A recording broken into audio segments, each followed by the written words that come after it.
Assalamualaikum warahmatullahi wabarakatuh. Bertemu lagi dengan saya Bu Zulfitriah SAG, Guru SMP Negeri 7 Banjar pada pengimbasan Guru Belajar Seri Asesmen Kompetensi. Latar belakang yang menjadi latar belakang pada asesmen kompetensi minimal ini adalah hasil PISA membuktikan kemampuan belajar siswa pada pendidikan dasar dan menengah kurang memadai. Pada tahun 2018, sekitar 70% siswa memiliki kompetensi literasi membaca di bawah minimum. Sama halnya dengan keterampilan matematika dan sains. 71% siswa berada di bawah kompetensi minimum. Menanggapi kondisi tersebut, reformasi asesmen diperlukan guna mendorong peningkatan kualitas pembelajaran, pemetaan mutu pendidikan secara menyeluruh dibutuhkan. Untuk itu, pada tahun 2021 mendatang, asesmen nasional akan resmi diterapkan oleh Kementerian Pendidikan dan Kebudayaan. Dalam hal ini, asesmen nasional diterapkan untuk mengevaluasi kinerja dan mutu sistem pendidikan. Nantinya, hasil asesmen nasional tidak memiliki konsekuensi apapun pada pencapaian proses belajar siswa, namun memberikan umpan balik untuk tindak lanjut pembelajaran dan kompetensi siswa. Kebijakan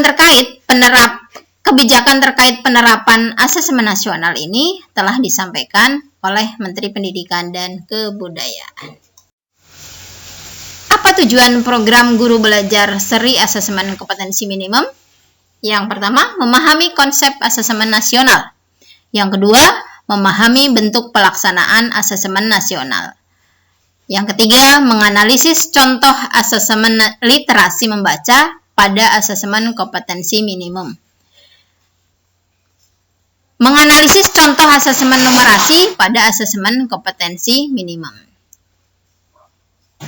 Yang kelima, membaca dan menindaklanjuti laporan hasil asesmen kompetensi minimum. Dan yang terakhir, melakukan pengimbasan dengan mengajak rekan guru yang lain untuk mengikuti program Guru Belajar Seri Asesmen Kompetensi. Apa pentingnya asesmen nasional? Asesmen nasional diberlakukan sebagai alat ukur untuk mengetahui ketercapaian kompetensi yang harus dikuasai siswa. Asesmen nasional tidak hanya memotret hasil belajar kognitif siswa, sebagaimana yang terjadi dalam ujian nasional, namun juga memotret hasil belajar sosial emosional, termasuk di dalamnya sikap, nilai, keyakinan, serta perilaku yang dapat memprediksi tindakan dan kinerja siswa di berbagai konteks yang relevan. Selain tuntutan kecakapan abad 21, profil pelajar Pancasila juga menjadi rujukan pencapaian karakter bagi seluruh siswa di Indonesia. Bahkan, profil pelajar Pancasila ini sudah merangkum serangkaian kecakapan hidup abad 21. Karakter pelajar Pancasila yang ingin dicapai oleh siswa yaitu yang pertama, beriman dan bertakwa kepada Tuhan Yang Maha Esa serta berakhlak mulia. Yang kedua, berkebinekaan global. Yang ketiga, mandiri. Yang keempat, bernalar kritis. Yang kelima, kreatif. Dan yang keenam, gotong royong. Program BIMTEK Asesmen Nasional atau AKM yang sudah kami pelajari yaitu konsep asesmen nasional untuk peningkatan kualitas pembelajaran. Yang kedua, teknis pelaksanaan asesmen nasional. Yang ketiga, butir soal asesmen literasi membaca tingkat SMP. Yang keempat, butir soal asesmen numerasi pada tingkat SMP. Dan yang terakhir, tindak lanjut laporan hasil asesmen kompetensi minimum. Konsep asesmen nasional. Asesmen nasional adalah program penilaian terhadap mutu setiap sekolah, madrasah, dan program kesetaraan pada jenjang dasar dan menengah. Mutu satuan pendidikan dinilai berdasarkan hasil belajar siswa yang mendasar, yaitu literasi, numerasi, dan karakter, serta kualitas proses belajar mengajar dan iklim satuan pendidikan yang mendukung pembelajaran. Informasi-informasi tersebut diperoleh dari 3 instrumen utama.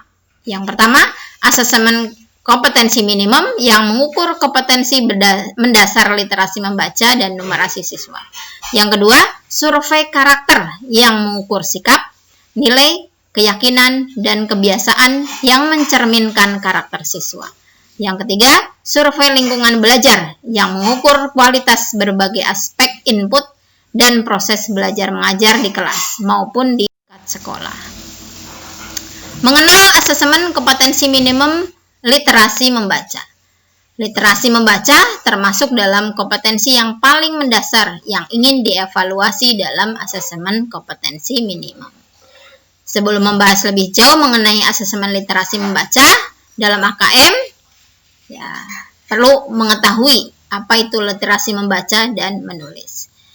Literasi baca dan tulis adalah pengetahuan dan kecakapan untuk membaca, menulis, mencari, menelusuri, mengolah, dan memahami informasi untuk menganalisis, menanggapi, dan menggunakan teks tertulis untuk mencapai tujuan, mengembangkan pemahaman dan potensi, serta untuk berpartisipasi di lingkungan sekolah. Dalam penilaiannya, asesmen literasi membaca tidak hanya mengukur topik atau konten tertentu, tetapi berbagai konten, berbagai konteks, dan pada beberapa tingkat proses kognitif. Dan kompetensi literasi itu dibedakan dalam dua kelompok, yaitu teks informasi dan teks fiksi. Selanjutnya, mengenal asesmen kompetensi minimum numerasi. Pada numerasi konten dibedakan menjadi 4 kelompok, yaitu bilangan, pengukuran dan geometri, data dan ketidakpastian, serta aljabar. Pada jenjang SMP, hanya terdapat satu level pembelajaran dengan mempelajari 4 konten pembelajaran, yaitu bilangan, geometri dan pengukuran, aljabar, dan data ketidakpastian. Yang selanjutnya, laporan tindak lanjut. Tahap lanjutan setelah pelaksanaan asesmen kompetensi minimum adalah tahap pelaporan hasil asesmen. Sesuai dengan tujuannya, asesmen kompetensi minimum dirancang untuk memberikan informasi mengenai tingkat kompetensi dasar siswa, berupa kompetensi literasi membaca dan numerasi. Dari laporan hasil asesmen kompetensi tersebut, satuan pendidikan dapat melihat tingkat penguasaan kompetensi siswanya.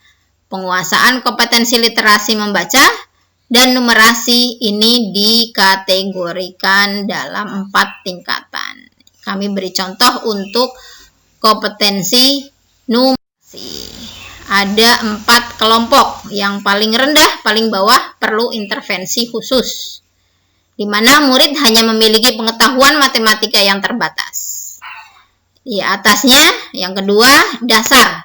Murid memiliki keterampilan dasar matematika, komputasi dasar dalam bentuk persamaan langsung, konsep dasar terkait geometri dan statistika, serta menyelesaikan masalah matematika sederhana yang rutin. Tingkat di atas selanjutnya yaitu cakap. Pada kelompok cakap ini, murid mampu mengaplikasikan pengetahuan matematika yang dimiliki dalam konteks yang lebih beragam. Dan kelompok yang paling atas yaitu mahir. Pada kelompok ini, murid mampu bernalar untuk menyelesaikan masalah kompleks serta non-rutin berdasarkan konsep matematika yang dimiliki. Demikian presentasi kami berkaitan dengan BIMTEK AKM. Terima kasih. Assalamualaikum warahmatullahi wabarakatuh.